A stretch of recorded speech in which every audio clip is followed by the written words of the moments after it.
Hello friends, good morning. Mutual fund by Lokesh channel में मैं लोकेश आपका स्वागत करता हूं।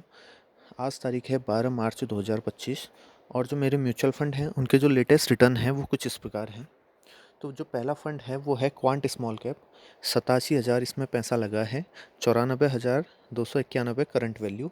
SBI टेक्नोलॉजी अपॉर्चुनिटीज़ फंड 74,000 इसमें पैसा लगा है। 92,470 करंट वैल्यू।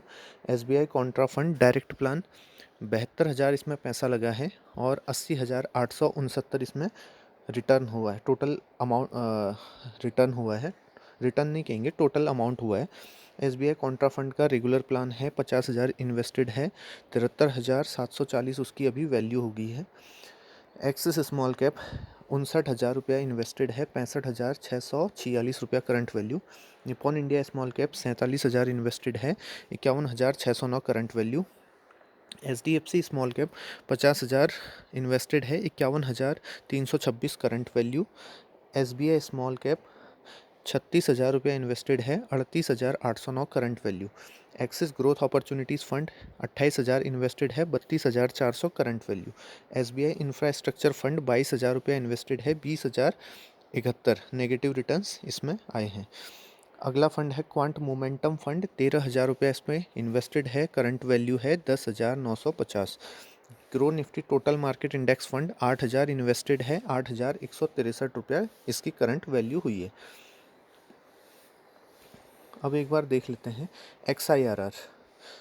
अगर हम इसको XIRR के बेसिस पे लगाएं तो देख सकते हैं जो सबसे अच्छा XIRR निकल के आ रहा है वो आ रहा है SBI contra fund. SBI contra fund में भी ये मेरा रेगुलर प्लान में ज़्यादा निकल के आ रहा है क्योंकि मैंने इसमें एक बार में ही लमसम किया था 19%। फिर आ रहा है SBI टेक्नोलॉजी अपॉर्चुनिटीज़ फंड 18.1%। फिर है Axis growth opportunities fund 12.8। SBI contra fund direct plan 12.1। Axis small cap 10.9। Small कैपों में काफ़ी गिरावट हो चुकी है तो उसके कारण XIRR नीचे आ रहा है। Nippon India small cap 9.3%। Quant small cap 8.4%। SBI small cap 7.2%। Grow Nifty total market index fund 4.7%। SDFC small cap 3.4%। SBI infrastructure fund -15.9%। Quant momentum fund -26.9%। तो ये मेरे XIRR थे फंड्स के। इसके बाद हम देखते हैं पोर्टफोलियो इन्वेस्टमेंट। तो इन्वेस्टेड अमाउंट 5,46,000। उसकी करंट वैल्यू है 6,20,345। जो टोटल रिटर्न्स हैं वो हैं 74,345। 13.62% के अभी भी पॉजिटिव रिटर्न्स हैं और जो कल का रिटर्न है वो नेगेटिव में है 3,937 रुपया। और जो XIRR निकल के आ रहा है ओवरऑल सब फंड्स का मिला के 12 फंड्स का मिला के 11.82%।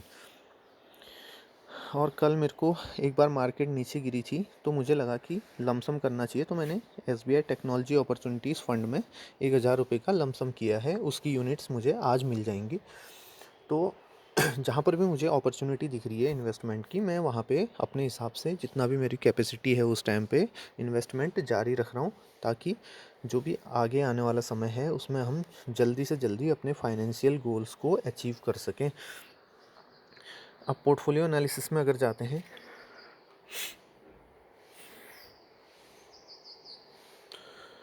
थोड़ा नेट में इश्यू हो रहा है तो देख सकते हैं हमारी जर्नी स्टार्ट हुई थी 2 दिसंबर 2022 से। काफ़ी लंबे समय तक नेगेटिव रिटर्न्स रहे थे, फिर पॉजिटिव रिटर्न्स आए और पॉजिटिव रिटर्न्स का भी पीक बना था लगभग यहाँ पे देख सकते हैं 1,90,000 तक पहुँच गया था। फिर उसके बाद रिटर्न्स डाउन हुए। लास्ट अगर एक साल की बात करें तो देख सकते हैं एक साल पहले रिटर्न थे 80,000 के आसपास और अभी भी लगभग 80-75,000 के आसपास ही रिटर्न्स दिख रहे हैं। अब देख लेते हैं हम लोग सेक्टर्स। तो फिर देखते हैं, पहले मार्केट कैप देख लेते हैं। तो 41 या 42% पैसा ये लार्ज कैप में है।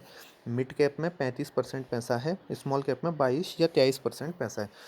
तो हमारे जो म्यूचुअल फंड के जो मैनेजर हैं वो मिड कैप से हटा के लार्ज कैप में पैसा अब बढ़ाने लग रहे हैं और स्मॉल कैप में लगभग पैसा उतना ही है।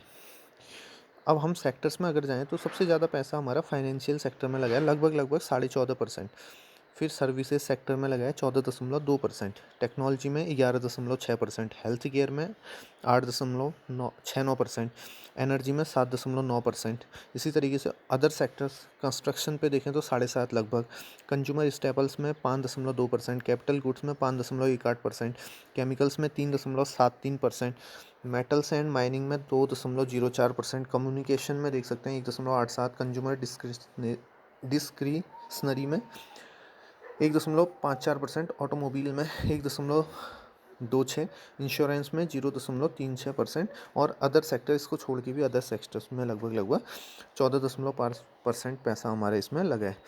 तो हमारे एक सब्सक्राइबर कह रहे थे कि आप टॉप की कंपनीज़ भी दिखा दीजिए कि किस कंपनी में कितना ज़्यादा अमाउंट में पैसा लगा है। तो जो हमारा पोर्टफोलियो है उसमें सबसे ज़्यादा पैसा इन्फोसिस में लगा है, लगभग 3.57%। फिर रिलायंस इंडस्ट्री में लगा है 3.43%। फिर आरबीआई के शायद बॉन्ड्स हो सकते हैं कुछ 2.08%। फिर भारतीय एयरटेल में 2.05%, एचडीएफसी बैंक में 1.98%। इस तरीके से हमारा जो पोर्टफोलियो बना है, first source solutions 1.34%, Larsen and Toubro 1.11%, Cognizant technology 0.95, Astra DM health care. इस तरीके से हमारा पैसा डाइवर्सिफाइड है, बहुत से स्टॉक्स में लगा है। तो जो हमारा मेन है वो है सबसे ज़्यादा, तो सबसे ज़्यादा है आपका इन्फोसिस में 3.5% और रिलायंस में भी लगभग 3.5%। तो ये हमारा पोर्टफोलियो हो गया। तो इसी तरीके के और अधिक वीडियोस के लिए हमारे चैनल को लाइक, सब्सक्राइब और शेयर करना ना भूलें। मिलते हैं अगले वीडियो में। धन्यवाद।